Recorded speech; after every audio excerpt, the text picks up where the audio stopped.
ನಾನು ಪ್ರತಿ ವರ್ಷ ಹುಟ್ಟು ಹಬ್ಬವನ್ನು ಅನಾಥಾಶ್ರಮದ ವೃದ್ಧಾಶ್ರಮದಲ್ಲಿ ನಾನು ಮಾಡ್ಕೊತಿರೋದು. ಅಲ್ಲಿ ಹೋಗಿ ಒಬ್ಬೊಬ್ಬರು ಕತೆ ಕೇಳಿದ್ರೆ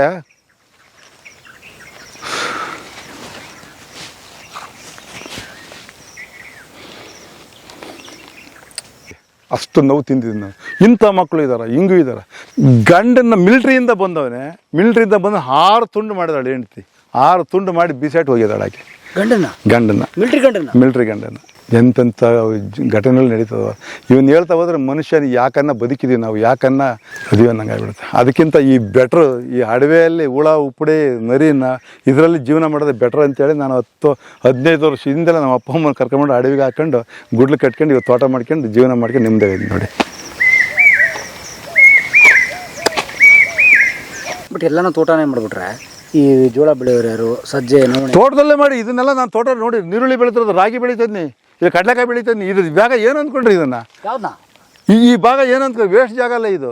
ಹೌದಾ? ಇದೆಲ್ಲ ಹೊಲನೇ ಮತ್ತೆ ತೋಟದೊಳಗಡೆ ಹೊಲ, ತೋಟದೊಳಗಡೆ ಹೊಲ. ಹೌದು, ಈ ಬೆಳೆದಿರ್ತಕ್ಕಂಥ ಭೂಮಿ ಇದು ನೋಡಿ. ಬೇಸಾಯ ಮಾಡಿದ್ರೆ ಈಗ ಮಳೆ ಐತೆ, ಈಗ ಬೇಸಾಯ ಆಗೈತೆ, ಮಳೆ ಬಂದೈತೆ, ಇನ್ನೊಂದ್ಸತಿ ಹುಲ್ಲು ಹೋಗುತ್ತೆ. ನೆಕ್ಸ್ಟ್ ಇದು ಕಡಲೆಕಾಯಿ ಬಿತ್ತುತ್ತೀನಿ, ಜೋಳ ಬಿತ್ತುತ್ತೀನಿ. ಓಕೆ, ನೀವು ಒಣ ಬೇಸಾಯನೂ ಮಾಡ್ತೀವಿ? ಹೌದು ಸರ್, ಅದನ್ನು ಬಿಟ್ಟಿಲ್ಲ, ಯಾವುದು ಬಿಟ್ಟಿಲ್ಲ. ಸೊ ಇದೊಂದು ಕಾಂಬಿನೇಷನ್ ಇದೆ. ಹೌದು, ಅಂದರೆ ಒಬ್ಬ ಮನುಷ್ಯ, ಒಬ್ಬ ರೈತನಿಗೆ ಅಥವಾ ಒಂದು ಕುಟುಂಬಕ್ಕೆ ಎಷ್ಟು ಹೊಲ ಬೇಕು, ಎಷ್ಟು ಜಮೀನು ಬೇಕು? ಸರ್, ಒಂದು 5 ಎಕರೆ ಇದ್ರೆ ಸಾಕು. ನಿಜವಾಗ ಕರೆಕ್ಟಾಗಿ ಜೀವನ ಮಾಡೋಕೆ 2 ಎಕರೆಯಿಂದ 5 ಎಕರೆ ಇದ್ರೆ ಸಾಕು. ಸಂತೃಪ್ತಿ ಜೀವನ ಮಾಡ್ಬೋದು, 4 ಕೊಡ್ಬೋದು. ಅವನು ತಿಂದು ವರ್ಷಕ್ಕಾಗೋಷ್ಟು ಇಟ್ಕೊಂಡು ಮಿಕ್ಕಿದ್ದನ್ನು ಮಾರ್ಕೋಬೋದು. ಆದರೆ ಭೋಗಕ್ಕೆ ಬಿದ್ದು ಬಿಟ್ಟದಾನಲ್ಲ. ಹೌದಾ? ಇವತ್ತು ಮನುಷ್ಯ ಭೋಗ ಜೀವನ ಬಿಟ್ಬಿಟ್ಟದಾನೆ. ವೈಫೈವ ಜೀವನ ಮಾಡಬೇಕು, ಬ್ರ್ಯಾಂಡೆಡ್ ಬಟ್ಟೆ ಹಾಕೋಬೇಕು, ಅವನಂಗೆ ನಾನಿರಬೇಕು, ಋತಿಕ್ ರೋಷನ್ ಥರ ನಾನಿರಬೇಕು, ರಾಜ್ಕುಮಾರ್ ಥರ ನಾನಿರಬೇಕು. ಅವನು ಏನು ಜಮೀನು 2 ಎಕರೆ ಜಮೀನು ಇರೋನೇ ಏನು ಉಂಡು ತಿಂದು ಕುಡಿದು ಮಜಾ ಮಾಡ್ತಾನೆ. ನಮ್ಮ ಅಪ್ಪನಿಗೆ 10 ಎಕರೆ ಜಮೀನು, ನಾನ್ಯಾಕೆ ಮಜಾ ಮಾಡಬಾರ್ದು ಅಂತ ಅವನು ನೋಡಿ ಇವನು ಕೇಳ್ತಾನೆ, ಇವನು ನೋಡಿ ಅವ್ರು ಕೇಳ್ತಾವ್ರೆ. ಹಂಗಾಗಿ ಇವತ್ತು ಪಾಪ್ಯುಲೇಷನಲ್ಲಿ ತಂದೆ ತಾಯಿಗಳು ಮಾತೇ ಕೇಳ್ದಂಗೆ ಆಗಿಬಿಟ್ಟಿದ್ದಾರೆ ಮಕ್ಕಳು. ಯಾರು ಕೇಳ್ತಾರೆ ಹೇಳಿ? ನೀವೇ ಹೇಳಿ, ಯಾರು ಕೇಳ್ತಾರೆ ಇವತ್ತು? ಓಲಿ, ತಂದೆ ತಾಯಿಗಳನ್ನ ಕರೆಕ್ಟಾಗೆ ಸಾಕಿರೋ ಮಕ್ಕಳು ಯಾರು ಅಂತ 10 ಜನ ತೋರಿಸಿ ನಿನಗೆ. ಇವತ್ತು ತಂದೆ ತಾಯಿಗಳು ಮಕ್ಕಳನ್ನು ಕೂಲಿ ಮಾಡಿ ಹೊರಕು ಬಟ್ಟೆ ಹಾಕ್ಕೊಂಡು ಬೀದಿ ತಿರಿಕೊಂಡು ಅಮಲಿ ಕೆಲಸ ಮಾಡ್ಕೊಂಡು ಅವ್ರು ಏನೋ ಕಷ್ಟಪಟ್ಟು ಕೆಲಸ ಮಾಡ್ಕೊಂಡು ಮಕ್ಕಳಿಗೆ ತಂದು ಫೀಸ್ ಕಟ್ಟಿ ಹೊಟ್ಟೆ ತುಂಬಿಸ್ಕೊಂಡು ಓದಿಸಿ ಇಂಜಿನಿಯರು ಡಾಕ್ಟ್ರುಗಳನ್ನ ಮಾಡಿದರೆ ಇವತ್ತೆಲ್ಲ ಫಾರಿನ್ ಸೇರ್ಕೊಂಡಿದ್ದಾರೆ. ಇಲ್ಲಿ ತಂದೆ ತಾಯಿ ಕಾಯಿಲೆ ಆಯ್ತು ಅಂತಂದರೆ ಪಕ್ಕದ ಮನೆಗೆ ಹೇಳು, ಅವ್ನಿಗೆ ದುಡ್ಡು ಕೊಡಿಸ್ತೀನಿ, ಅವ್ನಿಗೆ ಊಟ ಕೊಡೋಕೆ ಹೇಳು ಅಂತ ದಬ್ತಾರೆ. ಇನ್ನೂ ಕೆಲವರು ಪ್ರೊಫೆಸರ್, ಇಂಜಿನಿಯರ್ಗಳು, ದೊಡ್ಡ ದೊಡ್ಡ ಉದ್ಯೋಗ ಇರ್ತಕ್ಕಂಥವ್ರು ಅನಾಥಾಶ್ರಮಕ್ಕೆ ಸೇರ್ತಾರಲ್ರಿ. ನನಗಿದು ಹೆಂಗೆ ಗೊತ್ತಾಯಿತು ಅಂತಂದರೆ, ನಾನು ಪ್ರತಿ ವರ್ಷ ಹುಟ್ಟು ಹಬ್ಬವನ್ನು ಅನಾಥಾಶ್ರಮದ ವೃದ್ಧಾಶ್ರಮದಲ್ಲಿ ನಾನು ಮಾಡ್ಕೊತಿರೋದು. ಅಲ್ಲಿ ಹೋಗಿ ಒಬ್ಬೊಬ್ಬರು ಕತೆ ಕೇಳಿದ್ರೆ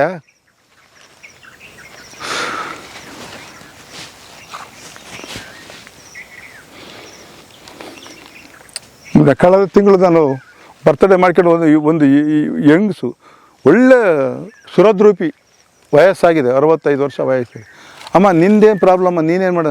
ನನ್ನ ಮಗ ಫಾರಿನ್ನಲ್ಲದನಪ್ಪ, ಬಂದು ನಾನು ಅನಾಥಾಶ್ರಮ ಸೇರೋದು, ನನಗೊಂದು ಬಟ್ಟೆ ಕೊಡ್ತಿಲ್ಲ, ಊಟ ಕೊಡ್ತಾ ಇಲ್ಲ. ಅಪ್ಪ ನಿಂದೇನು ಕೆಲಸಪ್ಪ ಅಂದರೆ, 2 ಮಿಲ್ ಮಾಡಿದ್ನಪ್ಪ, ನಾನು ಒದ್ದು ಹೊರಗಾಗಿಬಿಟ್ಟು ಮಿಲ್ಲೆಲ್ಲ ಒಂದು ಮಾರ್ಕೊಂಡದಾನೆ, ಇನ್ನೊಂದು ಹೆಂಡತಿ ಜೊತೆ ಮಜಾ ಮಾಡ್ಕೊಂಡು ಅಡ್ಡಾಡ್ತಾನೆ. ನನಗೆ ನಾನು ಎಲ್ಲೆಲ್ಲಿ ದಾರಿ ಇಲ್ಲಪ್ಪ, ಮರ್ಯಾದೆಗೆ ಹೋಗಬಾರ್ದು, ಅವನ ಮರ್ಯಾದೆಗೆ ಹೋಗಬಾರ್ದು ಅಂತೇಳಿ ಬಂದು ವೃದ್ಧಾಶ್ರಮದಲ್ಲಿ ಅಂತ ಹೇಳ್ತಾವ್ರೆ. ಎಂಥ ದುರ್ಘಟನೆ ಅಲ್ವಾ ಸರ್ ಇದು? ಅದಕ್ಕೆ ಮಕ್ಕಳು ಬೇಕಾ? ಒಂದೊಂದು ಸಾರಿ ನೆನೆಸ್ಕೊಂಡು ಸುಳ್ಳಲ್ರಿ,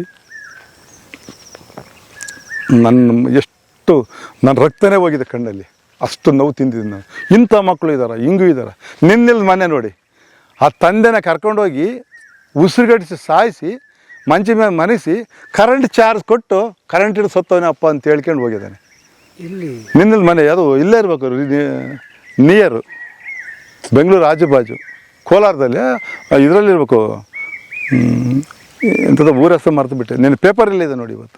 ಇವತ್ತು ನಡೆದ ಘಟನೆಯಲ್ಲಿ ನಾನು ನೋಡ್ತೀನಿ ಅಷ್ಟೇ, ತಲೆಗೆ ಜ್ಞಾಪಿಟ್ರು. ಗಂಡನ್ನ ಮಿಲ್ಟ್ರಿಯಿಂದ ಬಂದವನೇ, ಮಿಲ್ಟ್ರಿಯಿಂದ ಬಂದು 6 ತುಂಡು ಮಾಡಿದಾಳೆ ಹೆಂಡ್ತಿ. 6 ತುಂಡು ಮಾಡಿ ಬಿಸಾಟ್ ಹೋಗಿದ್ದಾಳೆ ಆಕೆ ಗಂಡನ್ನ, ಮಿಲ್ಟ್ರಿ ಗಂಡನ್ನ. ಎಂತೆಂಥ ಘಟನೆಗಳು ನಡೀತವೆ.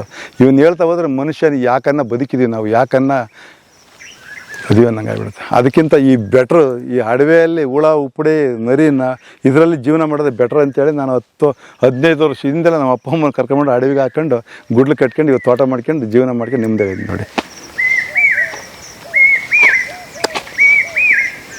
ಪ್ರಪಂಚ ಹೆಂಗಿದೆ ಗೊತ್ತೇನು ಸರ್? ನನಗೆ ಸುಳ್ಳಲ್ಲ, ನೀವು ನಂಬ್ತಾರೆ ಬಿಡ್ತಾ ಗೊತ್ತಿಲ್ಲ, ಫಾರಿನ್ನಿಂದ ಫೋನ್ ಮಾಡಿದ್ದಾರೆ ನನಗೆ. ನಾನು ಅದು ಯೂಟ್ಯೂಬಲ್ಲಿ ಕೆಲವಾರು ಭಾಳಷ್ಟು ಚಾನಲ್ ಮಾಡಿದ್ದಾರೆ, ಅವನು ನೋಡಿಬಿಟ್ಟು ಫೋನ್ ಮಾಡಿದ್ದಾರೆ ನನಗೆ. ಸರ್ ನಂದು ಇತ್ತೊಂದು ಮಾವಿನ ಮರ ಇದೆ ಸರ್, ಬರೀ ಕೋತಿ ತಿಂದ್ಕೊಂಡು ಹೋಗ್ತವೆ, ಅದಕ್ಕೆ ಹೆಂಗೆ ಮಾಡ್ಬೇಕು ಸರ್, ನಿಮ್ಮದು ಯೂಟ್ಯೂಬ್ ನೋಡ್ಬಿಟ್ಟು ಸರ್ ಭಾಳ ಖುಷಿ ಆಯ್ತು ಸರ್ ಅಂತ. ನಾನು ಒಂದೇ ಮಾತಂದೆ, ಅಮ್ಮ ಹಾಲಿನ ಪ್ಯಾಕೆಟ್ ಕೊಂಡ್ಕೊಂತೀಯ? ಹಾಂ ಸರ್ ಕೊಂಡ್ಕೊತೀನಿ. ಎಂಥದ್ದು ಪದ್ಮ ಅಂತ ಆಕೆ ಹೆಸರು, ಅಮೇರಿಕದಲ್ಲಿ ಪದ್ಮ ಅಂತ. ಹಾಲಿನ ಪ್ಯಾಕೆಟ್ ಕೊಂಡ್ಕೊಂತೀವಿ, ಹಾಲಿನ ಪ್ಯಾಕೆಟ್ ಏನು ಮಾಡಿ ಡಸ್ಟ್ಬಿನ್ಗೆ ಬೀಸಾಡ್ಬಿಡ್ತೀವಿ. ನೆಕ್ಸ್ಟ್ ಹಂಗೆ ಮಾಡಬೇಡಮ್ಮ. ನೆಕ್ಸ್ಟ್ ಮಾವಿನ ಹಣ್ಣು ಬರೋ ಟೈಮ್ನಾಗೆ ಆ ಚೀಲ ಎಲ್ಲ ಹಾಲು ಒಯ್ಕೆ ಆ ಪಾಕೆಟನ್ನು ಕ್ಲೀನಾಗಿ ತೊಳೆದು ಉಲ್ಟಾ ಮಾಡಿಬಿಟ್ಟು ಒಣ ಇಕ್ಕಿ ಮನೆ ಒಳಗೆ ಇಟ್ಬಿಡು. ನೆಕ್ಸ್ಟು ಈ ಕಾಯಿ ಬರುತ್ತಲ್ಲ ಒಂದು ಈ ಸೈಜ್ ಆದಮೇಲೆ ಇನ್ನೇನು ಹಣ್ಣಾಗೋ ಟೈಮ್ ಅಕ್ಕಿ ಪಕ್ಷಿ ಬಂದು ಕೋತಿ ತಿಂತವಂತೆ, ಎಲ್ಲವೂ ತಿನ್ನಲ್ಲ, ಹಣ್ಣಾಗಿರೋ ಮಾತಕ್ಕೆ ತಿಂತವೆ. ಆ ಟೈಮ್ನಲ್ಲಿ ಆ ಪಾಕೆಟನ್ನು ಸೇರಿಸ್ಬಿಟ್ಟು ಇಲ್ಲಿ ಕಟ್ಟಿಬಿಡಮ್ಮ. ಅದನ್ನೂ ಮಾಡಿರೋದಾರೆ ಅಣ್ಣ, ಒಳ್ಳೆ ಐಡಿಯಾ ಕೊಟ್ಟು ಸರ್ ನಿಮಗೆ ನಮಸ್ಕಾರ ಅಂತ ಹೇಳಿದ್ದಾರೆ. ಇದು ನನಗೆ ಹೆಂಗೆ ಐಡಿಯಾ ಬಂತು ಅಂತ ಹೇಳ್ತಲ್ಲ, ಕೃಷಿಯಲ್ಲಿ ಮಾಡ್ತಾ ನಾವೇ ಎಲ್ಲ ಆಗ್ತೀವಿ ಅಂತ ಹೇಳಿದ್ವಲ್ಲ, ಇದೇ ಉದಾಹರಣೆ. ಖಂಡಿತ ಬಂದ್ಬಿಡುತ್ತೆ. ಅದೇನು ಯಾವ ಓದಬೇಕಾಗಿಲ್ಲ, ಯಾವ ಪುಸ್ತಕ ಓದಬೇಕಾಗಿಲ್ಲ, ಏನಿಲ್ಲ, ಮಾಡ್ತಾ ಬರುತ್ತೆ. ನೋಡ್ತಾ ರೋಗ, ಮಾಡ್ತಾ ರಾಗ ಅಂತಾರೆ ಅದನ್ನು ಹಳ್ಳಿ ಭಾಷೆಯಲ್ಲಿ. ಹಾಗೆ ನೋಡಿ, ಅದನ್ನ ಚಿಕ್ಕದು ಅದು ನೋಡಿ ಯಾವ ಥರ ಹಣ್ಣು ಬಿಟ್ಟಿದೆ, ಫುಲ್ ಬರುತ್ತೆ ನೇರಳೆ ಹಣ್ಣು ಸರ್. ಮರ ಹಾಕ್ಬಿಟ್ರೆ ಹೊಲದ ಜಾಗ ತಿಂದ್ಬಿಡುತ್ತದು, ಯಾರ ಮೂರ್ಖರು ಹೇಳ್ತಾರೆ, ಅದನ್ನೇ ಹೈಲೈಟ್ ಮಾಡಿಬಿಡ್ತಾರೆ ಸರ್. ಒಳ್ಳೆದನ್ನು ಯಾರು ಹೇಳಲ್ಲ ಸರ್. ಸಿಂಗಾಪುರ್ಗೆ ಹೋದೆ, ಒಂದು ಒಳ್ಳೆ ಪ್ರಶಸ್ತಿ ತಂದೆ, ಅಲ್ಲಿರೋ ಮಿರಾನ್ ಹೋಟೆಲ್ಲು, ಮರೀನಾ ಹೋಟೆಲ್ಲು ಎಲ್ಲ ನೋಡ್ಕೊಂಡ್ಬಂದು ಖುಷಿ ಆಗ್ಬಿಡ್ತು. ಅವೆಲ್ಲ ನೋಡ್ಕೊಂಡ್ಬಂದು ಎಲ್ಲ ಇದಾಯಿತು. ಒಳ್ಳೆ ಪ್ರಶಸ್ತಿ ಬಂದು ಕಡಪ್ಪ ದಯಾನಂದ ಅಂತ 10 ಜನ ಪೇಪರ್ ನೋಡಿದ್ರೆ ಬಿಸಾಡ್ ಸುಮ್ಮನೆ ಆಗ್ತಾರೆ, ಯಾರಿಗೂ ಹೇಳಲ್ಲ. ದಯಾನಂದನ ಎಲ್ಲ ಹಿಂಗೆ ಹೋಗ್ಬೇಕಾದ್ರೆ ಯಾವ್ದಾರ ಒಂದು ಸಣ್ಣದೇನೋ ವೀಕ್ತ ಸಿಕ್ಬಿಡ, ನಿನಗೆ ವಿಚಾರ ಗೊತ್ತಾ, ದಯಾನಂದ ಯಾರೋ ಮಾರ್ಕೆಟಿಂಗ್ ಯಾರೋ ಚೆನ್ನಾಗಿ ಬೈತಿದ್ದಂತೆ, ಕೆಟ್ಟ ಬೈತಿದ್ದಂತೆ. ಇದನ್ನು 100 ಜನ ಕೇಳಿ ಅಡ್ಡಾಡ್ತಾರೆ. ಅವ್ನು ಒಳ್ಳೇದು ಮಾಡಿದ್ರೆ ಮೂಸು ನೋಡಲ್ಲ. ಅದು ಕೇಳೋದು, ಪ್ರಪಂಚ ಹಂಗೆ ಇರೋದು. ಒಳ್ಳೇದನ್ನು ಯಾರು ಬೇಗ ಪಬ್ಲಿಸಿಟಿ ಮಾಡಲ್ಲ, ಕೆಟ್ಟದ್ದು ಸಿಕ್ಕಿಬಿಟ್ರೆ ಸಾಕು ಊರು ತುಂಬ ಅದನ್ನು ಹೇಳ್ಕೊಂಡು ಅಡ್ಡಾಡ್ತಾರೆ. ಅಂದರೆ ಈ ಹೊಲದ ಸುತ್ತ ಬದುಗಳಲ್ಲಿ ಮರ ಹಾಕಿ ಅಂತಂದರೆ ಹಾಕಲ್ಲ ಅವರು. ನೋಡಿ ಸರ್, ನಾವು ಮಾಡಿಸಿ ಬೆಳೆದ್ರೆ ನೋಡಿ ಸರ್, ಯಾವ ಭಾಗ ವೇಸ್ಟ್ ಮಾಡೋದು ನೋಡಿ. ಬೆಳೆಗೆ ನೆರಳಾಗಲ್ಲ ನೋಡಿ, ಈ ಬಾಟ್ಲಿ ಕಟ್ಟಿದ್ದೀನಿ, ಈ ಬಾಟ್ಲಿನ ಈ ಗಾಳಿ ಜಾಸ್ತಿ ಬಂದಾಗ ಒಂದಕ್ಕೊಂದು ಟಚ್ ಆಗುತ್ತೆ. ಟಚ್ ಆದಾಗ ಈ ಇಲಿಗಳು ಬರ್ತವೆ, ಇಲಿಗಳು ಇದೆಲ್ಲ ಕಡ್ದಾಕ್ಬಿಡ್ತವೆ ಈ ಪೈಪ್ಗಳ. ನೀರೆಲ್ಲ ಇಲ್ಲೇ ಹೋಗುತ್ತೆ, ಮುಂದಕ್ಕೆ ನೀರು ಹೋಗಲ್ಲ. ಆ ಸೌಂಡ್ ಆಯ್ತು ಅಂದ್ರೆ ಗಾಳಿಗೆ ಇಲಿ ಹೊಡೆದೇ ಹೋಗ್ಬಿಡುತ್ತೆ. ಇದು ಹೋದ ವರ್ಷದ ಮಾವು ಮಾರಾಟ ಮಾಡಿರೋದು ನಾನು. ಇದೇ ಥರ ಬಾಕ್ಸಲ್ಲಿ ತರೋದು, ಅದು ಮನೆಯೊಳಗೆ. ಹೌದು ಸರ್, ಮನೆಯಲ್ಲಿ ಇಳಿಸೋದು. ಈಗಲೂ ಅದೇ ಕೆಲಸನೇ. ಈಗ ನೀವು ಹೋಗ್ತಿದ್ದಾನೆ ಗಾಡಿ ಬೈಕಲ್ಲಿ ಹಾಕೊಂಡು ಹೋಗ್ತಿರೋದೇ ಹಣ್ಣ, ಡೈಲಿ ಅದೇ ಕೆಲಸನೇ. ಇವತ್ತು ಬೆಳಗ್ಗೆನೂ ಅದೇನೇ ಮಾಡಿರೋದು ನಾನು. ಇದು ನೀವು ನಾಚಿಕೆ ಅವಮಾನ ಅಂತಾರೆ ಕೆಲವರು. ಅವಾಗ ಹಂಗೆ ಆಗ್ತಿತ್ತು ಅಂತ ನಾನು ಮಾಡ್ಕೊಂಡಿದ್ರೆ ನನಗೆ ಈಗ ಬರೋ ಸನ್ಮಾನಕ್ಕೂ ಅಭಿನಂದನೆಗಳಿಗೆ ಅವಮಾನ ಯಾಕೆ ಮಾಡ್ಕೋಬಾರ್ದು ನಾನು? ಹೇಳಿ ಸರ್. ಕೆಲವರು ನಾನು ಯಾಕೆ ಬೀದಿಲಿ ಮರಲಿ, ಬೆಳೆಯೋದು ಅಲ್ಲದೆ ಮಾರ್ಕೊಂಡು ಕೂತಿಲ್ಲ ನಾನು ಹಂಗೆ ಅಂದ್ಕೊಂಡು ಕೊನೆವರೆಗೂ ನೀನು ಹಂಗೆ ಇದೆಯಲ್ಲ. ಅದು ನನ್ನಾಗ ಆಗ್ಬೇಕಂದ್ರೆ ನೀನು ಅವಮಾನನ ಮಾಡ್ಕ್ಯಾ, ಏನನ್ನ ಮಾಡ್ಕ್ಯಾ. ನನ್ನಾಗ ಆಗ್ಬೇಕಂದ್ರೆ ಬದಲಾಗು, ಇಲ್ಲ ಹಂಗೆ ಇರು ಅಷ್ಟೇ. ಅಲ್ಲೇ ಉತ್ತರ ಇದೆಯಲ್ಲ, ಅವನ ತಗ ಉತ್ತರ ಇದೆಯಲ್ಲ ಸರ್. ಹಾಂ, ನಾಟಕದ ಪದ ಬೇಡ, ಬೇಕಾದ್ರೆ ನಾವು ರಾಜ್ಕುಮಾರ್ ಅಭಿಮಾನಿ ಕೂಡ ನಾನು. ಎಂಥ ಕೆಲಸ ರಾಜ್ಕುಮಾರ್ ಯಾವುದು ಬಬ್ರವಾಹಿಂದ ಹೇಳ, ಮಯೂರದ್ದು ಹೇಳ, ರಾಜ್ಕುಮಾರದ್ದು. ಹಾಂ, ಮಯೂರ ಬಬ್ರವಾಹಿಂದ ಹೇಳ್ಬಿಡುತ್ತೆ. ಕಟ್ಟಿಗೆ ಐತೆ ಕೈಯಾಗೆ, ದದ್ದರ್ ಕುಲ್ದಳ್ಳಿ ಕುಳ್ಳಿ ಯಾವ್ದು ಅಮ್ಮಂಗೈತಿ ಈಗ ಕಟ್ಟಿಗೆ ಇದು. ಹಾಂ, ಸ್ಮಶಾನದಲ್ಲಿ ಇದು ಮಾಡಂಗೈತೆ, ನೆನಪೇ ಬರಂಗಿಲ್ಲ ತಪ್ಪ. ಅಲ್ಲ ರೀ, ನೀವು ನನಗೆ ಹೇಳ್ತಿದ್ರೆ ನೀವೇ ಹೇಳ್ತಿದ್ರೆ ನನಗೊಂದು ಗೊತ್ತಲ್ಲ. ಹಾಂ, ಏನು ಪಾರ್ಥ? ಹಾಂ, ಕೆಂಗಣಿಯಿಂದ ಕೆಕ್ಕರಿಸಿ ನನ್ನನ್ನು ನೋಡಿ ಗೆಲ್ಲಲಾರೆ. ಈಗ ಆ ಶಕ್ತಿ ನಿನ್ನಲ್ಲಿ ಇಲ್ಲ. ಪರಮ ಪತಿರತಿನ ನಿಂದಿಸಿದ ಮರುಕ್ಷಣವೇ ನಿನ್ನ ಪುಣ್ಯವೆಲ್ಲ ಹುರಿದು ಹೋಗಿ ಪಾಪದ ಮೂಟೆ ನಿನ್ನ ಹೆಗಲ ಹತ್ತಿದೆ. ಹೆತ್ತು ನಿನ್ನ ಗಾಂಡೀವ. ಆ ಪರಶುವಿನಿಂದ ಪಡೆದ ಆ ನಿನ್ನ ಪಾಶುಪಶಾಸ್ತ್ರ ನನಗೂ ಸ್ವಲ್ಪ ತಿಳಿಯಲಿ. ಅಥವಾ ಪರಶುವಿನಿಂದ ಗೆದ್ದೆ ಎಂಬ ಅಹಂಕಾರ ನನ್ನಿಂದಲೇ ಮಣ್ಣಾಗಲಿ. ಮಧಾಂಧ ಅವರಿವರನ್ನು ಕೊಂದೆ ಎಂಬ ಮಧಾಂಧ ಅವರಿವರನ್ನು ಕೊಂದು ಎಂಬ ಅಹಂಕಾರದಿಂದ ಕೊಬ್ಬಿದ ಮೂರ್ಖ ಸುರಲೋಕದಲ್ಲಿ ಸುರಪಾನ ಮಾಡಿ ಮತ್ಸ್ಯಯಾಗವನ್ನು ಭೇದಿಸಿ ರಣಾಂಗದಲ್ಲಿ ವೀರ ವಿಹಾರ ಮಾಡಿದ ಅರ್ಜುನನ ಭುಜಬಲದ ಪರಾಕ್ರಮ ನಿನ್ನ ಏನು ತಿಳಿದಿದೆಯೋ? ಯಾರು ತಿಳಿಯೋರು ನಿನ್ನ ಭುಜಬಲದ ಪರಾಕ್ರಮ? ಪರಾಕ್ರಮ ಸಮರಧೋಳ್ ಆರ್ಜಿಸಿದ ಆ ನಿನ್ನ ವಿಜಯಗಳ ಮರ್ಮ ಎಲ್ಲದಕ್ಕೂ ಕಾರಣನು ಈ ಶ್ರೀಕೃಷ್ಣ ಪರಮಾತ್ಮ. ಆಗಲಿರುಳು ನೆರಳಂತೆ ತಲೆ ಕಾಯ್ದು ಕಾಪಾಡಿದ ಜಯವ ತಂದಿತ್ತ ಆಯದು ನಂದನ ಅಸಹಾಯ ಶೂರನಾಂ ಅಕ್ಷೀಣ ಬಲನೋ ಹರನೊಡನೆ ಹೋರಾಡಿ ಪಾಶುಪಥವಂ ಪಡೆದವನೋ ಆಗ್ರಹದೆಳೆದುರಾಗಿ ನಿಗ್ರಹಿಸು ಉರಿಗಳಂ ಉಗ್ರ ಪ್ರತಾಪಿ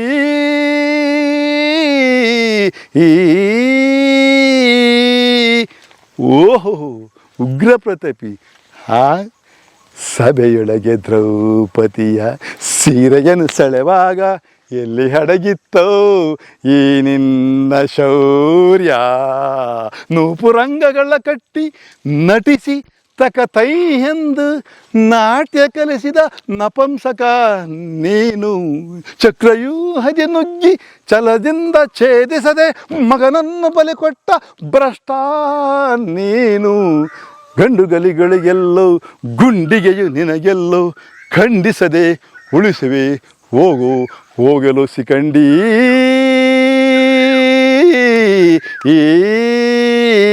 ಪಡಪಡ ಸಿಕಂಡಿ ಎಂದಡಿಗಡಿಗೆ ನುಡಿಯಬೇಡಲು ಮೂಡ. ಖಂಡಿಸದೆ ಉಂಡಿಸ ರಣಚಂಡಿ ಗೌತಣ ವೀವ ಗಾಂಡೀವಿ. ಚಂಡನೋ ಪ್ರಚಂಡನೋ ಉಂಡನೋ ನಿರ್ಧರಿಸುವುದು ರಣರಂಗ. ಊಡು ಬಾಣಗಳ ಮಾಡುವೆ ಮಾನಭಂಗ.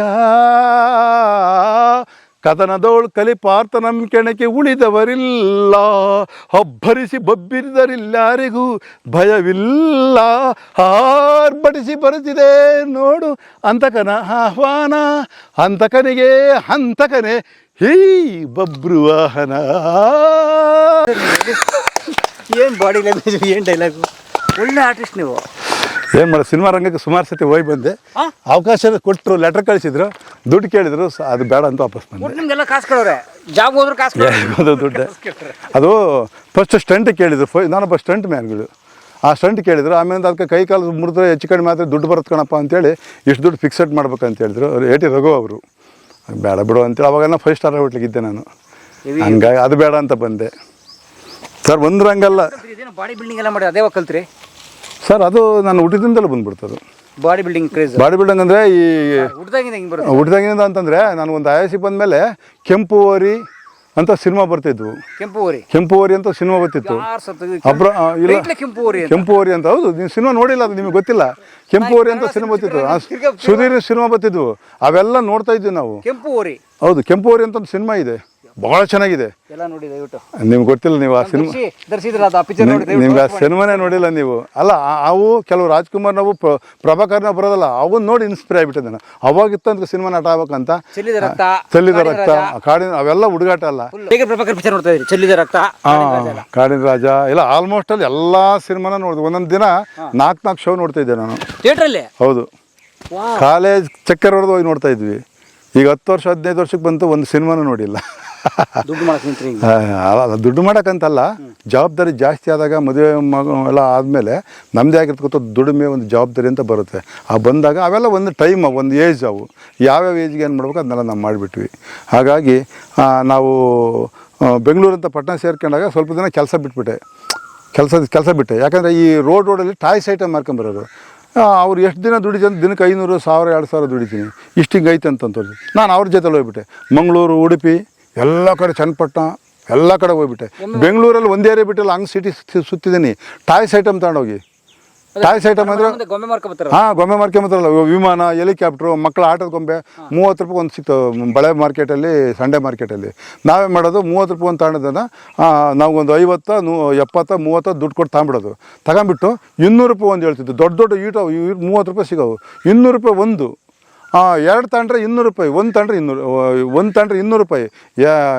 ಒಂದು ತಗೊಂಡ್ರೆ ಒಂದು ಆಫರು, ಹಾಂ, 1 ತಗೊಂಡ್ರೆ ಒಂದು ಆಫರು. ಇಲ್ಲ, ಇನ್ನು 400 ರೂಪಾಯಿ ಆಗುತ್ತೆ. 200 ಕೊಡ್ತಾರಲ್ಲ ಇವರು, ಕೊಟ್ಬಿಡಿ ಅಂಬರು. Heavy sales. 2,000 3,000 ಗಟ್ಟಲೆ ಇದು ಮಾಡ್ತಾಯಿದ್ವಿ. ಹಂಗೆ ಮಾಡ್ತಿದ್ವಿ. ಉಡುಪಿ ಆ ಕಡೆಗೆಲ್ಲ ಹೋಗ್ತಿದ್ವಿ. ಒಂದು ಸತಿ ಮಂಗಳೂರು ಹೋಗ್ಬಿಟ್ವಿ. ಮಂಗಳೂರು ಐತಿ, ಮಂಗಳೂರಿಂದ ಕೊನೇ ಬಾರ್ಡ್ರ್ ಅಂತ ಕಾಣುತ್ತೆ. ಅಲ್ಲಿ ಹೋದಾಗ ನನಗೆ ಅವಾಗೆಲ್ಲ ಜಿಮ್ಮು ಎಲ್ಲ ನನಗೆ ಕಸತ್ತಿತ್ತು. ಆವಾಗಿದ್ದು ಎಲ್ಲಿ ಹೋದ್ರೂ ಇಲ್ಲಿ ಜಿಮ್ ಎಲ್ಲಿ ಬರುತ್ತೆ ಅಂತ ಕೇಳ್ತಿದ್ದೆ. ಅಲ್ಲಿ ಒಂದು ಸತಿ ಸರ್ ಇಂಥದ್ದೊಬ್ಬ ಎ ವಿ ರವಿದೆ ಐತೆ ಅಂತ ಹೇಳಿದ್ರು. ಆವಾಗ ಒಂದು ಸತಿ ಅಲ್ಲಿಗೆ ಹೋಗಿ ನೋಡಿದೆ. ಆ ಜಿಮ್ ಒಳಗೆಲ್ಲ ಹೋದ್ವಿ. ರೆಮೋ ಡಿಸೋಜ ಅವ್ರ ಫೋಟೋ ಎಲ್ಲ ಇದ್ದು. ರೆಮೋ ಡಿಸೋಜ ಅದೇ ಪೊಲೀಸ್ ಸ್ಟೋರಿ ರೆಮೋ ಡಿಸೋಜ ಅವರಲ್ಲ, ಎ ವಿ ರವಿ ಅವರು ಪೊಲೀಸ್ ಅವರು ಹೌದು ಆಫೀಸರ್. ಹೌದು ಆಫೀಸರ್ ಫ್ರೆಂಡ್. ಹೌದಾ? ಅವ್ರು ಎ ವಿ ರವಿನೂ ಒಳ್ಳೊಳ್ಳೆ ಸಿನಿಮಾ ಮಾಡಿದಾರಲ್ಲ, ಬಾಡಿ ಬಿಲ್ಡರ್. ಹೌದು gym Ravi, A V Ravi ಅಂತಲೇ ಆತ ಹತ್ರ ಸುಮಾರು ಫಿಲಮ್ ಮಾಡಿದಾರೆ ಆತ. ಅವ್ರಿಗೆ ಜಿಮ್ಗಳಿಗೆಲ್ಲ ಹೋಗಿ ಬಂದು ಇನ್ಸ್ಪಿರೇಷನ್ ಆಗಿರೋದು ನಾನು. ಹೌದು. ನೀವು ಸ್ವಲ್ಪ ಸಿನಿಮಾ ಇಡ್ಲಿ ವಡೆ ತಿಂದಿದ್ದೀರಲ್ಲ? ಮಂಗಳೂರು ಬಾಂಗ್ಡಾ ಮೀನು, ಆಮೇಲಿಂದ ಎಂಥ ರೈಸ್, ಬಾಲ್ ರೈಸು ತಿಂದು ಬೆಳೆದಿರೋ ದೇಹಮ್ಮ ಇದು. ರಾಗಿ ರೊಟ್ಟಿ, ಈ ಉಚ್ಚಾಯಿ ಚಟ್ನಿ ತಿಂದು ಬೆಳೆದಿರ್ತಕ್ಕಂಥ ದೇಹ ಇದು. ಅಣ್ಣವ್ರು ಹೇಳಿದಾಗೆ ರಾಗಿ ಮುದ್ದೆ ತಿಂದಿರೋ ದೇಹ ಇದು. ಅದಕ್ಕೆ ಹೀಗೆ ಗಟ್ಟಿಯಾಗಿರೋದು. ತೋಳಲ್ಲಿ ಬಲ ಬರ್ಬೇಕಂದ್ರೆ ರಾಗಿ ರೊಟ್ಟಿ ತಿನ್ನೋದು, ರಾಗಿ ಮುದ್ದೆ ತಿನ್ನಿ. ಅದನ್ನು ಡಾಕ್ಟರ್ ಅಣ್ಣವ್ರು ಹೇಳ್ತಿದ್ರು ಕಾಮನಬಿಲ್ಲು ಫಿಲಮ್ದಲ್ಲಿ. ಹಾಗಾಗಿ ನಾವು ಅವರೆಲ್ಲ ಇನ್ಸ್ಪಿರೇಷನ್ ಆಗಿ ಇವತ್ತು ರಾಜ್ಕುಮಾರ್ ಅಭಿಮಾನಿ ಆಗಿದೆ ನಾವು. ಸರ್ 100 ಕೋಳಿ ಇದ್ದು ಇತ್ತೀಚೆಗೆಲ್ಲ ಕಮ್ಮಿ ಆಗಿಬಿಟ್ಟಿದ್ದಾವೆ. ನಾವು ನೀರುಳ್ಳಿ ಕಡೆ ಆ ಕಡೆ ಕೆಲಸ ಮೇಲೆ ಬಿದ್ದಾಗ ನೀರುಳ್ಳಿ ಸ್ವಲ್ಪ ಕೋಳಿ ಕಮ್ಮಿ ಆಗಿದ್ದಾವೆ. ನಾವು ಸಂದರ್ಭ ಬಂದರೆ ಒಂದು ಕೋಳಿ 700-800 ರೂಪಾಯಿ ಕೊಡ್ತಾಯಿದ್ದೀವಿ. ಮತ್ತು ನಾವು ಜಾಸ್ತಿ ತಿನ್ನೋದು, ನಾವು ಫಸ್ಟ್ ತಿಂತೀವಿ. ನಾವು ತಿಂದು ಯಾರಿಗಾನ ಅನಿವಾರ್ಯ ಇದ್ದರೆ ಕೊಡ್ತೀವಿ, ಇಲ್ಲಾಂದ್ರೆ ಕೊಡೋಕ್ಕೋಗಲ್ಲ. ಅದರಲ್ಲೂ ಒಳ್ಳೆ ಆದಾಯ ಇದೆ. ಮೊಟ್ಟೆಯಲ್ಲೇ ಒಳ್ಳೆ ಆದಾಯ ಇದೆ. ಇವೇ ನಮ್ಮ ದನಗಳು. ಮೋಹನ ಅವು ಎಬ್ಬರಿಸು ದನಗಳ. ಸರ್ ಆ ಕೋಳಿ ತಿನ್ನಕ ಸುಮ್ಮನೆ ಶೋಗ? ಸರ್ ನಾವು ಬಂದಿರೋದು ಶೋಗೆ. ಇದನ್ನ ಸಂತತಿ ಹೆಚ್ಚು ಬೆಳೆದಂಗೆಲ್ಲ ತಿನ್ನೋ ಕೋಳಿನೇ ಅದು. ಇದು ಹೌದು ಸರ್. ಮಿನಿಮಮ್ 12 kg ಬರ್ತದೆ. ಅದು 15-18 kgವರೆಗೂ ಬರ್ತೈತೆ. ಇದನ್ನು ಆಲ್ಮೋಸ್ಟ್ ಅಲ್ಲಿ ಪ್ರಪಂಚದಲ್ಲಿ 60% ಇದನ್ನೇ ತಿಂತಿರೋದು. ಹೊರದೇಶಕ್ಕೆಲ್ಲ ಹೋದ್ರೆ ಬರೀ ಟರ್ಕಿ ಕೋಳಿನೇ ತಿಂತಿರಲ್ಲ. ಚಿಕನ್ ಅಂತ ಮಾಡಿದ್ರೆ ಇಷ್ಟು ದಪ್ಪ ಪೀಸ್ ಇರ್ತಾವೆ ಅವು. ನಮ್ಮ ಥರ ಚಿಕನ್, ನಮ್ಮ ಥರ ಕೋಳಿನ ಫಾರಮ್ ಕೋಳಿ ಮಾಡಿ ಅವ್ರು ಸಾಕ್ತಾ ಇಲ್ಲ. ನೀವು ಯೂಟ್ಯೂಬಲ್ಲಿ ಹೊಡೆದು ನೋಡ್ರಿ, ಟರ್ಕಿ ಕೋಳಿ ಫ್ಯಾಕ್ಟ್ರಿನೇ ಇದೆ. ಟರ್ಕಿ ಕೋಳಿ ಒಂದು ಕೃಷಿನೇ ಇದೆ. ಎಲ್ಲಿ ನೋಡಿದ್ರೆ ಟರ್ಕಿ ಕೋಳಿನೇ ಬೆಳೆಸ್ತಿರೋದು. ಹೌದು, ಫಾರಮ್ಗಳು ಇದ್ದಾವೆ. ಹಾವಿನ ಫಾರಮ್ ಇದ್ದಾವೆ, ಟರ್ಕಿ ಕೋಳಿ ಫಾರಮ್ ಇದೆ, ಎಲ್ಲ ಪ್ರಾಣಿನೂ ಇದ್ದಾವೆ. ಸುಮಾರು 7, 8, 10 ಇದ್ದು ನಮ್ಮ ತೋಟದಾಗ. ತುಂಬಾ ಬರೋ ಜನಗಳು ಎದುರಿಸ್ಬಿಡೋ, ಹೋಗಿ ಗದಿ ಒದಿಯೋದು, ಎಗರು ಹೊಡೆಯೋದು ಮಾಡ್ತಾಯಿದ್ದು. ಹೌದು, ಹೊಸಬ್ರು ಕಂಡು ಬಿಟ್ಕೊಂಬೋದಿಲ್ಲ. ಹಿಂಗೆಲ್ಲ ಮಾಡೋ. ಹಂಗಾಗಿ ನಾವು ಅಂಥವ್ರಿಗೆ ಅವ್ರಿಗಿರು ಕೊಟ್ಟು ಕಮ್ಮಿ ಮಾಡ್ಕೊಂಡು ಒಂದು 3-4 ಉಳ್ಕೊಂಡು ಅವು ಒಂದಕ್ಕೊಂದು ಹೊಡೆದಾಡಿ ಸದ್ಯಕ್ಕೆ ಇದೊಂದು ನೋಡ್ಕೊಂಡು. ಸರ್ ಇದು ಬೆಂಗಳೂರಲ್ಲಿ ಹೋದರೆ 7-8 ಸಾವಿರ ರೂಪಾಯಿ ಬರ್ತದೆ ಒಂದು ಕೋಳಿ. ಮರಿನೇ ಹೇಳ್ತಾ ಅಂತಾರೆ 500,000 2,000. ಈ ಸೈಜು 8,000 10,000 ನಡೀತದೆ. ಎಲ್ಲಿ ಸಿಗಲ್ಲ ಇದು. ಶೋಸ್ ಹಾಕ್ತಾರೆ ತಿನ್ನೋದೇ ಅದು. ಆ್ಯಕ್ಚುಲಿ ಚಿನ್ನ ಕೋಳಿನೇ ಅದು. ಬಟ್ ನಮ್ಮ ಕಡೆ ಅಭ್ಯಾಸ ಇಲ್ವಲ್ಲ, ಹಾಗಾಗಿ ನಾವು ಅದನ್ನು ಶೋ ಬಿಟ್ಕೊಂಡಿದ್ದೀವಿ. ಎಲ್ಲಿ ನೋಡಿದ್ರು ಬಾತ್ಕೋಳಿ ತಿಂತಾರೆ. ನಾವು ಬಾತ್ಕೋಳಿ ಸುಮಾರು ಸಾಕಿದ್ವಿ, ಎಂದೂ ಒಂದು ಕೋಳಿ ತಿನ್ನಲಿಲ್ಲ ನಾವು.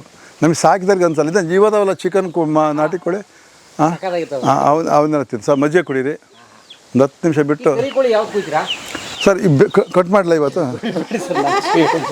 ಅಲ್ಲ,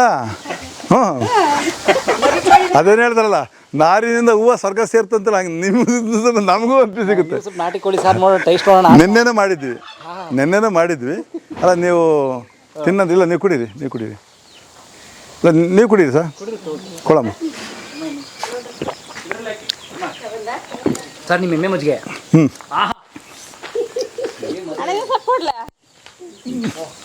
ಅಂದರದಡಿಯಾಲೆ ಬಂದು ನಾವೆಷ್ಟತ್ತೆ ಇನ್ನೊಂದು ಜವಾನಿಲ್ಲ ಗಾಳಿ ಸುರಿಗೆಯವನವೇ. ಇನ್ನೊಂದು ಜವಾನಿಲ್ಲ ಗಾಳಿ ಸುರಿಗೆಯವನವೇ.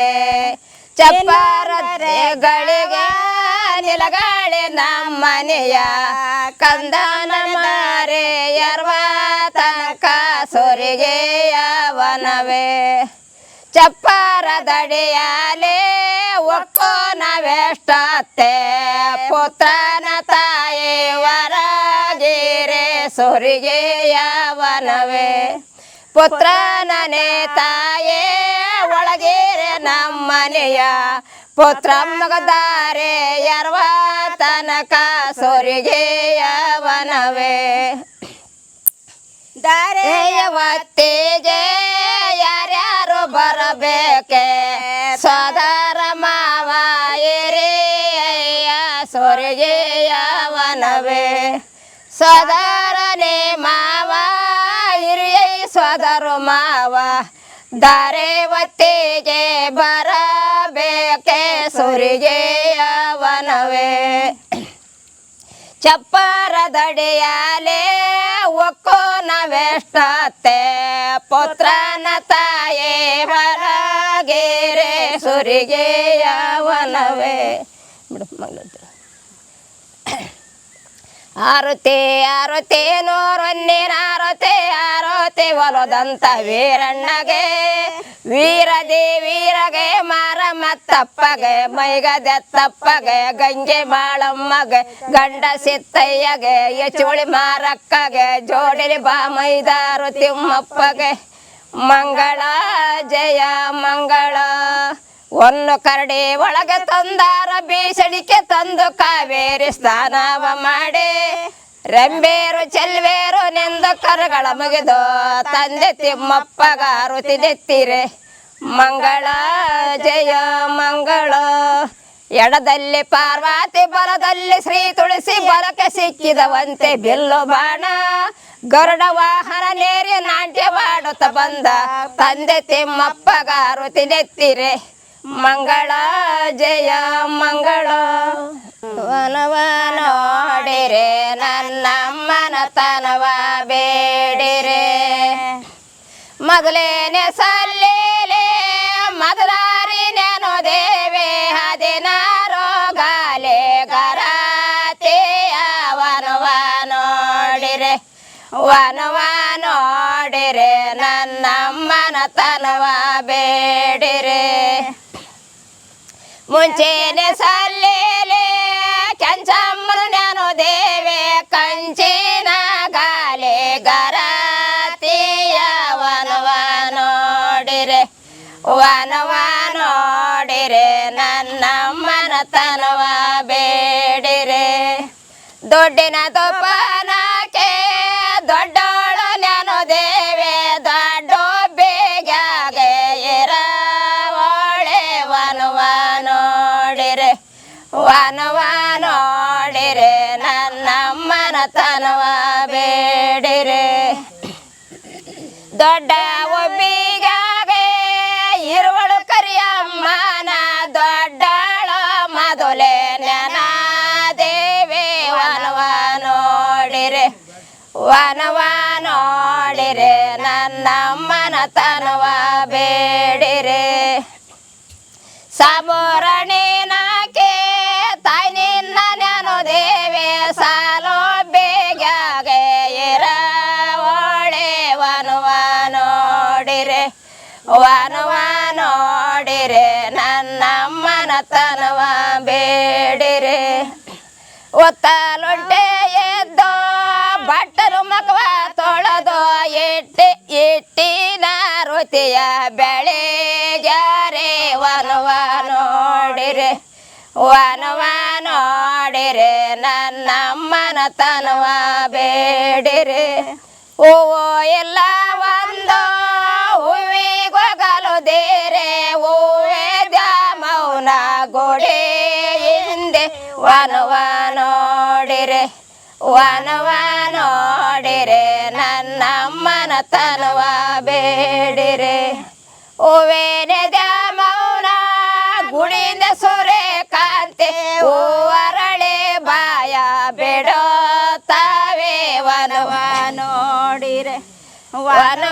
ನೋಡಿರೆ ನನ್ನಮ್ಮನ ತನವ ಬೇಡಿರೆ ಮಗ್ಗೋ ಇಲ್ಲ ಒಂದು ಮಗ್ಗೆ ಗೊಗಲು ದೇರೆ ಮಗ್ಗೆ ದುರ್ಗಮನ ಗೋಡೆ ಹಿಂದೆ ವನವ ನೋಡಿರೆ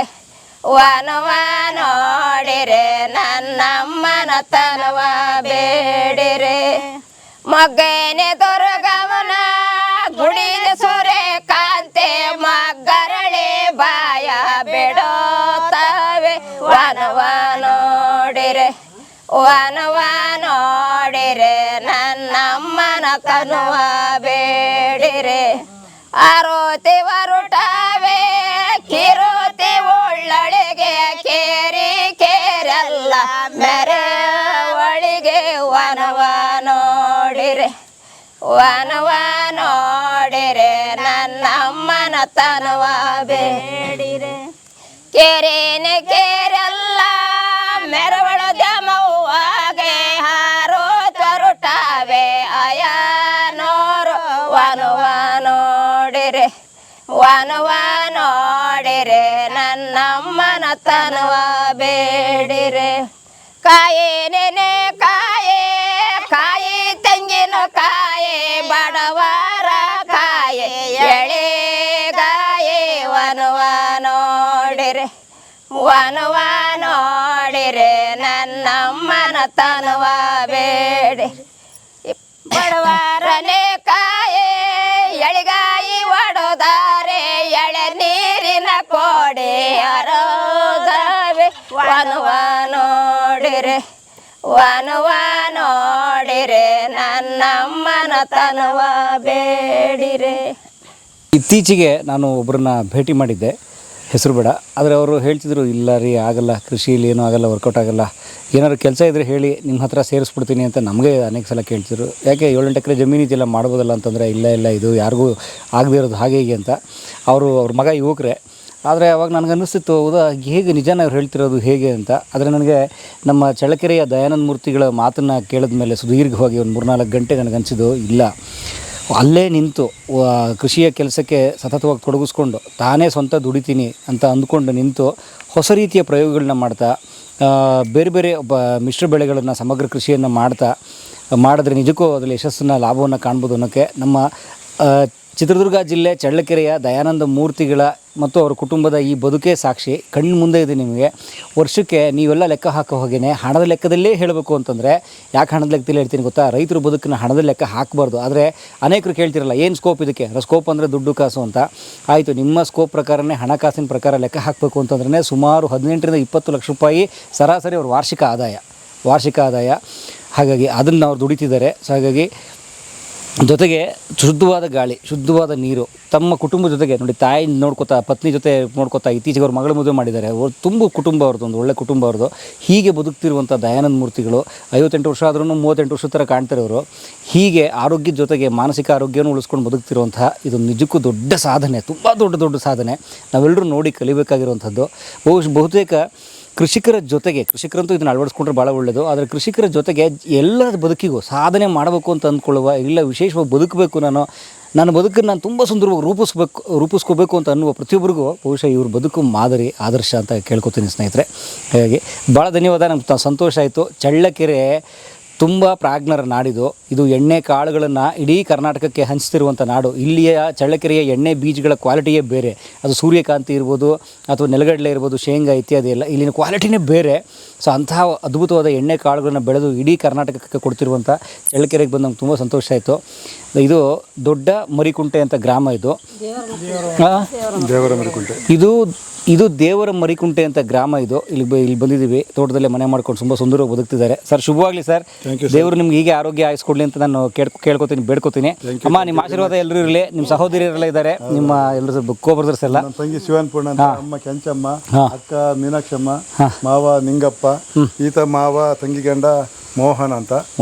ಎಲ್ರಿಗೂ ಒಳ್ಳೇದಾಗಲಿ ಈ ಕಡೆ ಬಂದಾಗ. ಆಮೇಲೆ ಸ್ನೇಹಿತರೆ, ನಾವು ಬಂದಿರುವ ಮೊದಲನೇವ್ರು ಅಲ್ಲ ಇಲ್ಲಿಗೆ ಇದುವರೆಗೂ ಲಕ್ಷಾಂತರ ಜನ, ಲಕ್ಷಕ್ಕೂ ಮೀರಿದ ಹೆಚ್ಚು ಜನ ಕರ್ನಾಟಕ, ಇಂಡಿಯಾ, ಹೊರ ದೇಶಗಳಿಂದಲೂ ಬಂದು ಇವರ ತೋಟ ನೋಡಿ ಕಲಿತು ಹುಬ್ಬೇರಿಸಿ ಆಶ್ಚರ್ಯಪಟ್ಟು ಹೋಗಿದ್ದಾರೆ. ಸೊ ಆ ರೀತಿಯ ಒಂದು ವಿಶೇಷವಾದ ತೋಟ. ನೀವು ಬನ್ನಿ, ಮಕ್ಕಳನ್ನ ಕರ್ಕೊಂಬನ್ನಿ. ರೈತರಂತೂ ಬರಲೇಬೇಕಾದ ಜಾಗ. ಬಹಳ ಮುಖ್ಯವಾಗಿ ನಾವು ಇಸ್ರೇಲ್ ನೋಡಿ ಕಲಿಯೋಣ, ನೀರನ್ನು ಹೇಗೆ ಉಳಿಸ್ಬೇಕು.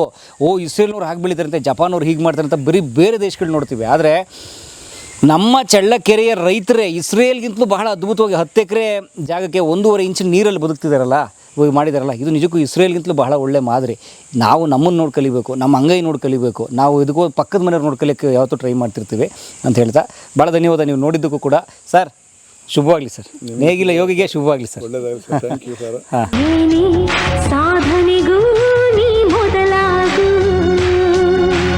ಕಲಾ ಮಾಧ್ಯಮದ ಎಲ್ಲಾ ಎಪಿಸೋಡುಗಳು ನಿಮಗೆ ಸಿಗಬೇಕು ಅಂತಂದ್ರೆ ಕಲಾ ಮಾಧ್ಯಮ ಯೂಟ್ಯೂಬ್ ಚಾನೆಲ್ನ ಸಬ್ಸ್ಕ್ರೈಬ್ ಮಾಡಿ, ಬೆಲ್ ಐಕಾನ್ನ ಕ್ಲಿಕ್ ಮಾಡಿ. ತಪ್ಪದೇ ಮಾಡಿ. ಈ ವಿಡಿಯೋ ನೋಡಿದ್ದಕ್ಕೆ ನಿಮಗೆ ತುಂಬ ಧನ್ಯವಾದಗಳು. ಪುಸ್ತಕಗಳನ್ನು ಓದು ಮನಸ್ಸನ್ನು ಅರಳಿಸುತ್ತೆ, ಬುದ್ಧಿಯನ್ನು ಚುರುಕು ಮಾಡುತ್ತೆ, ಕಾಣದ ಹೊಸ ಲೋಕವನ್ನು ಪರಿಚಯಿಸುತ್ತೆ. ಹಾಗಾಗಿ ಓದುವ ಸಂಸ್ಕೃತಿ ಹೆಚ್ಚಾಗ್ಲಿ. ಧನ್ಯವಾದ.